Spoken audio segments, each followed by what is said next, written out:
Hey guys, Amanda here from Faithfully Homemade, and today I'm going to show you what is in my first graders workboxes for the week of, I think it's week 10 now we are on for homeschool. So what I'm going to do is I'm going to show you his workboxes. The first activity I have here is Phonics activity, and what he is going to do is, this is a puzzle, this is a Melissa and Doug puzzle, and it has a little fishing rod. And then what he has to do, I put words, we've been doing digraphs. And so digraphs are when two consonants, you put them together, they make a new sound, like SH says sh, and TH says th, and CH says ch, and WH says w. And so what he's going to do, I put words with the digraphs on Post-it notes, and I stuck them on the little animals, and then he has to read the word, and he has to pick up the piece and put it on the puzzle. So he has to read it properly first. So he will pick one, for example this one, and he will read shell. If he reads it correctly, he can pick it up, and then he has to put it on his puzzle, like so. Is that mine? Yeah, you're going to be doing this week. And he will just continue on until he has read all the words. The words that I wrote on here are words that I thought he would be able to read because they either have a long O or a long vowel or a short vowel. So shell has a short vowel, ship has a short vowel, chick has a short vowel, and then like whale has a long vowel, and it follows the rules. Two vowels go walking, or two vowels. The first one says his name. So same thing with throne, it has long O. So I didn't do tricky words like that I thought he might not be able to easily sound out with his phonics rules. So anyways, they all have digraphs on them. So he's going to go ahead and do that for his first activity. Okay, the next activity I have in here is this Spin and Read Easy Sentences Activity Center that I created. I'll leave a link below where you can get it. And pretty much what he's going to do is I'm going to pick one of these cards for him to do. Actually, we just did this one today. And so he did this one, and so he needs a card, and then he needs the spinner. And what he does is he spins, and then whatever it lands on, so it landed on 4, he has to read that sentence. So he will read Cam rides a bike, and then after he's read it correctly, I've been having him use a manipulative, like you see here, to cover up his answer. And these, we've been using these because it's fall time, and so these are just little fall pieces. And so he will just pick one, and he will cover, really, it's not really an answer, he will just cover it up because he's read it. And then we just kept on going until he had covered up the entire thing. So just practicing reading sentences. So here he got a 1, so I have a pen, and then he would just go ahead and cover it up like so, and then we just kept going until he had covered up the entire thing. Okay, the next activity I have here are my long vowel puzzles. And what I'm going to have him do is I paired it up with this. This is just a little tin with some place salt in it. Not salt, place sand. You can use salt though.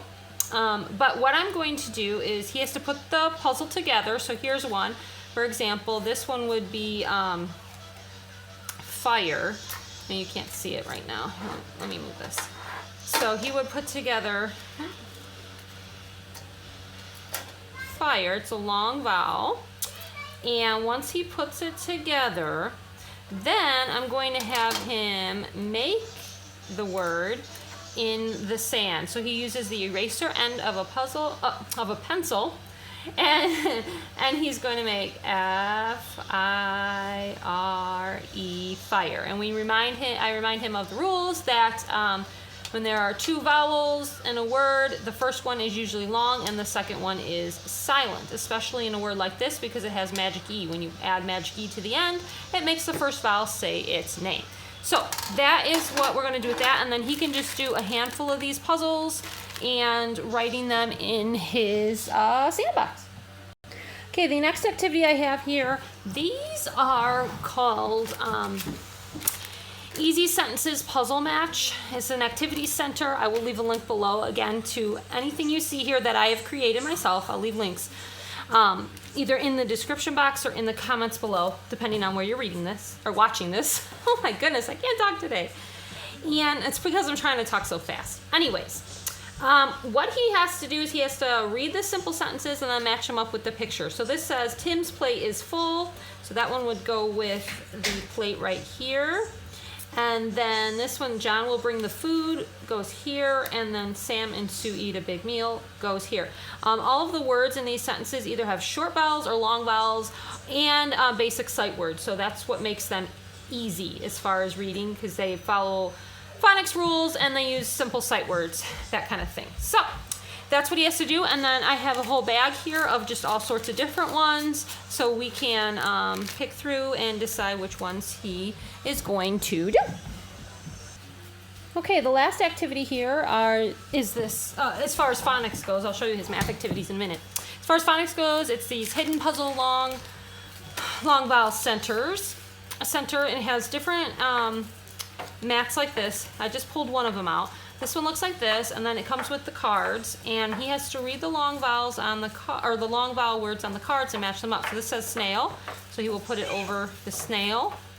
Read, so he'll put it over that picture. Kite, coat, tie, and blue. When he's finished, it makes a puzzle of a little girl here holding a crayon, and then all of the ones that are in here all make different pictures, so we can just pick different ones and he can match those up and do that. All right, let me show you the activities that he's going to be doing for math. Okay guys, I was on a puzzle kick this week. When I was putting together the work boxes, I just got into this thing with puzzles, and so I pulled out a puzzle here. It's a train. It's a Melissa and Doug. This is like what you do the puzzle on. And we've been working with money. So I do not have my money unit finished yet for my early learners math curriculum, because that's what we've been using.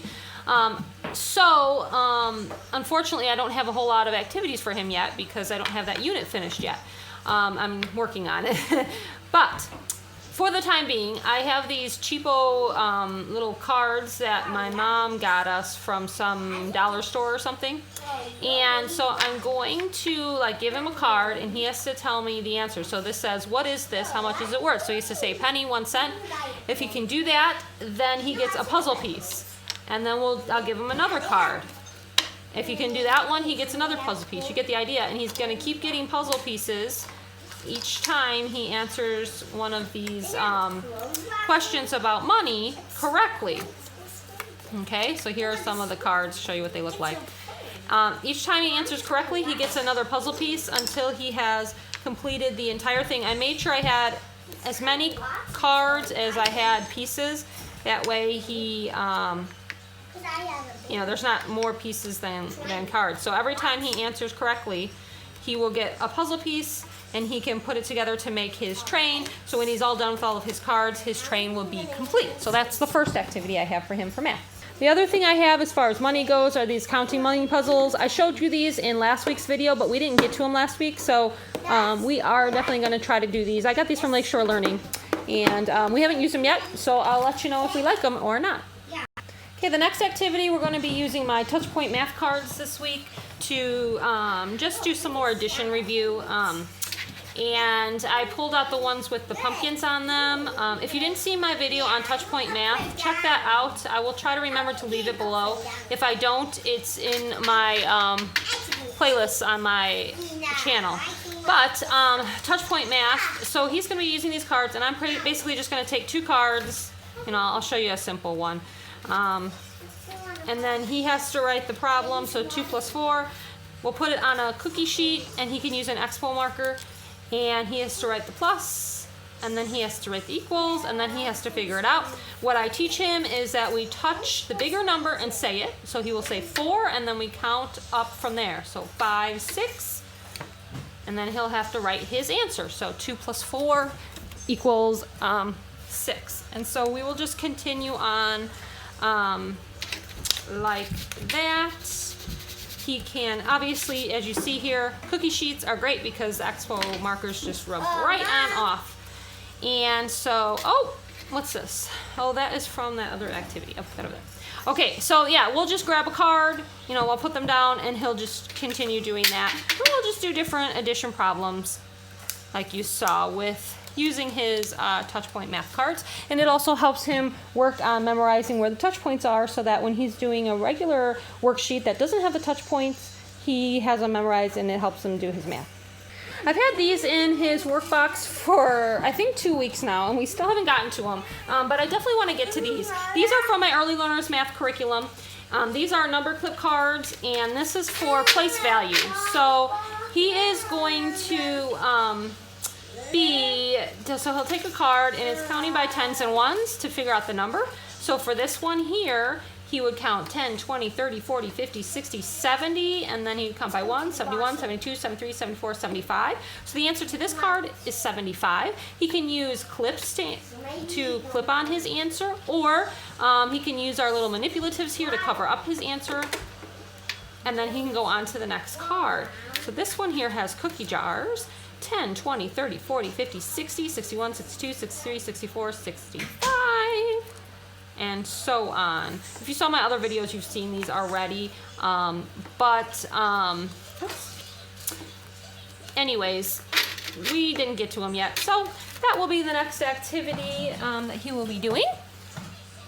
And the last thing is some subtraction. Now we have I've started subtraction with him, but this is the unit that I'm working on currently for my Early Learners Math curriculum. So if you own my curriculum, subtraction unit is coming next, so be on the lookout for it. Within the next few weeks, I will be adding the subtraction unit. But in the meantime, since I don't have everything finished yet, we've just been doing some basic things. So I just have some regular subtraction flashcards here, and then just some manipulatives. So all he has to do is put out, 5 pumpkins here, 3, 4, 5, minus 4, he takes 4 away. How many is left? 1. He checks his answer. So, simple enough, but that's what kind of I've been doing just to introduce subtraction with him. I've been picking some flashcards that are just basic, either, 3s, 2s, 4s. I think the highest I went up to was 5. So right now, as he's just kind of learning. So that's the last thing I have for him. I have put little notes on everything in his, well, not on everything, but on a lot of things in his workbook so that I don't forget what I wanted to do with each item sometimes. So that's it, guys. I'll see you next time. Be on the lookout. I'm going to do a video on my preschoolers' workboxes. Bye.